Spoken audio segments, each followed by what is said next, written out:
करता अत्यंत आनंदाची गोष्ट आहे की विविध कामांचं उद्घाटन आणि भूमिपूजन करण्याकरता माननीय मोदीजी आपल्यामध्ये या ठिकाणी उपस्थित आहेत। पहिल्यांदा जगभरातील मराठी माणसाच्या माध्यमातून मी माननीय मोदीजींचे आभार मानतो की आपल्या माय मराठीला मोदीजींनी अभिजात भाषेचा दर्जा दिला। माय मराठीची ही जी पूजा मोदीजींच्या माध्यमातून झाली त्याबद्दल त्यांचे मनापासून आभार मानतो। आज मला या गोष्टीचा आनंद आहे की MMR रिजन मध्ये खूप मोठ्या प्रमाणात विकासाची कामं आजच्या या कार्यक्रमातून या ठिकाणी आपण हाती घेतली आहे।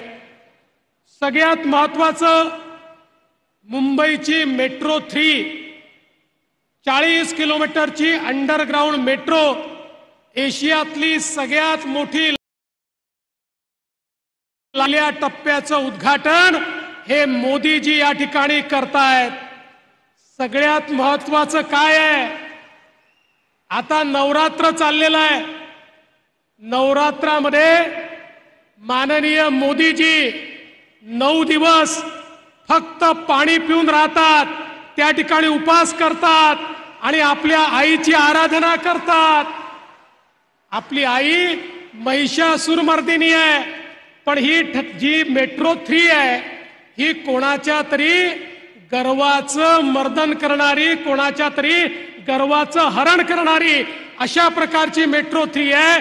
कारण या मेट्रो 3 ला महाविकास आघाडीचं सरकार आल्यानंतर स्थगिती देण्यात आली।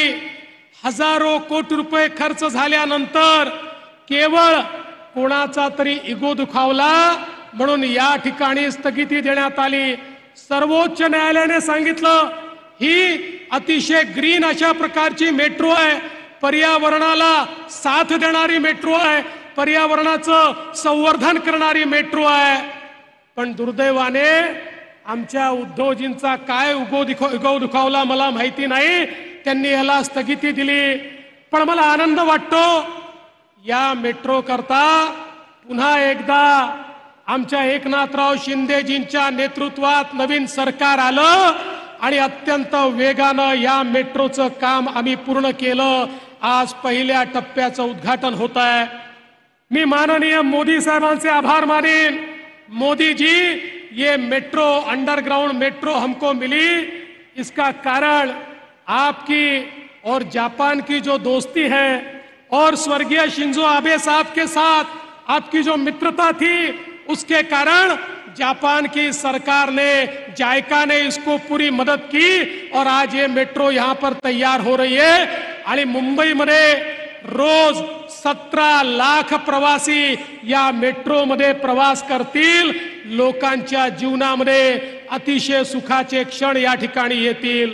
त्यासोबत ठाण्यामध्ये अंतर्गत रिंग मेट्रो त्याचं देखील आज भूमिपूजन होत आहे। मी मुख्यमंत्री महोदय, प्रधानमंत्री महोदयांचे आभार मानेन की यांनी ठाण्यातला ट्रॅफिक हा दूर करण्याकरता, कमी करण्याकरता, लोकांना जीवन सुकर व्हावं याकरता ही मेट्रो या ठिकाणी आणली।